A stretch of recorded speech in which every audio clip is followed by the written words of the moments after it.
Ladies and gentlemen, colleagues, good morning, members of the Diplomatic and Consular Corps. Thank you all for being here today. At the outset, I'd like to acknowledge the elders, past and present, of the Gadigal peoples of the Eora Nation, the traditional custodians of the lands on which we meet. Thank you for... I should introduce myself. I'm Mark Paterson. I'm the Director General of the Department of Trade and Investment. It's our premises that you meet on today, and we're very pleased that you've all been prepared to give up some of your valuable time to meet and join with us on the International Education Sector Safety and Wellbeing Forum. The context of this is a joint activity. It brings together education providers, international students, the New South Wales Government, the City of Sydney, the New South Wales Police Force and Commonwealth partners.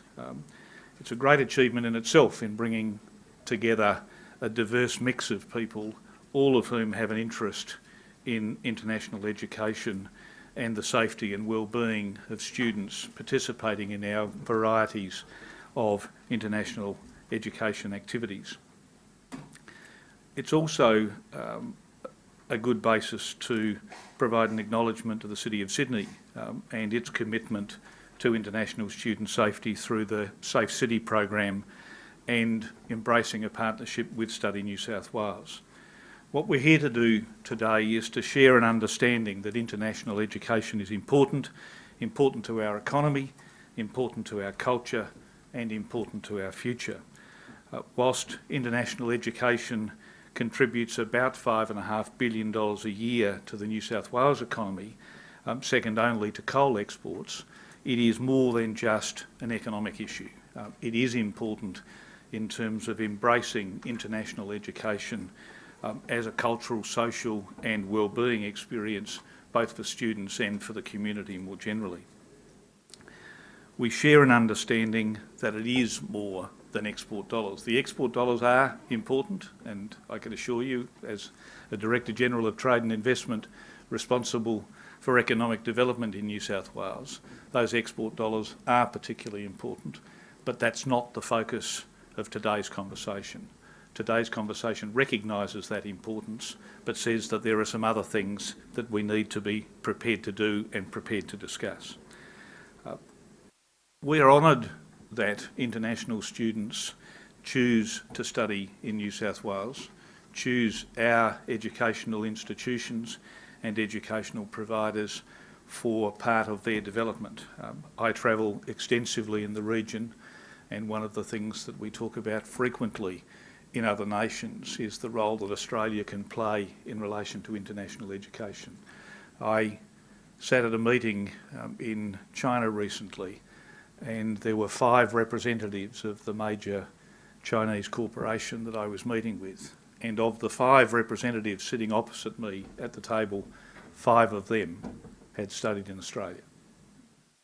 It's a good indication that our educational reach into the region is both wide and significant, and it's very important in terms of long-term relationships. So it's also important that we get the experience when people are here right, and what today does is provides us with an opportunity to share some experiences, to look at the strategies, to look at the tools, to look at the resources that are available to us in maximising the benefit of both the experience for the individuals and their long-term well-being.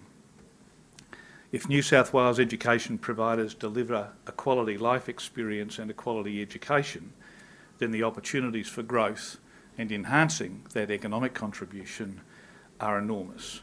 The government wants international education providers to be part of the global success story, and that's part of the reason for having as many of you here today.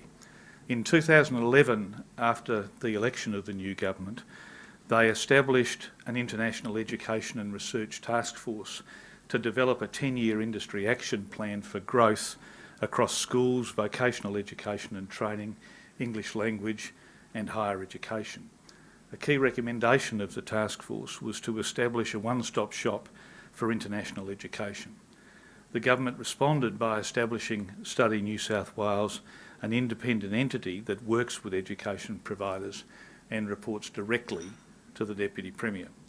Study New South Wales is first and foremost a partnership between government and education providers. Government can facilitate and coordinate, support and sometimes lead, but it is the education providers themselves who know the territory and know the students. Today's forum gives voice to those who have called for a coordinated approach to international student safety, and Study New South Wales has responded to that call.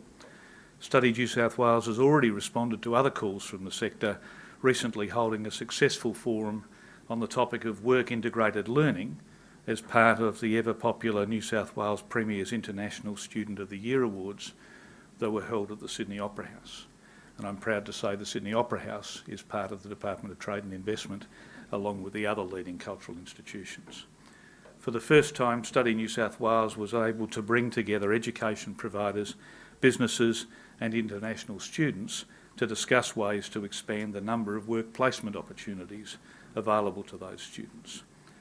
What Study New South Wales does and how it does it lies in your hands as education providers. I want Study New South Wales to work with you to develop the strategies that you know will make a difference to the experience of the students who come to New South Wales, to Sydney, to study and to gain life experience as they prepare for their own futures. To ensure that Study New South Wales is successful in that endeavour, we need to gather together the views of a variety of interests, and a number of those interests will speak with you this morning.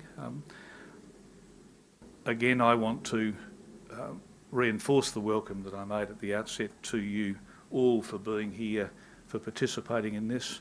I acknowledged the City of Sydney, and Francesca O'Brien from the City of Sydney is here with us this morning, and I invite Francesca to be the first presentation for today. So thanks very much.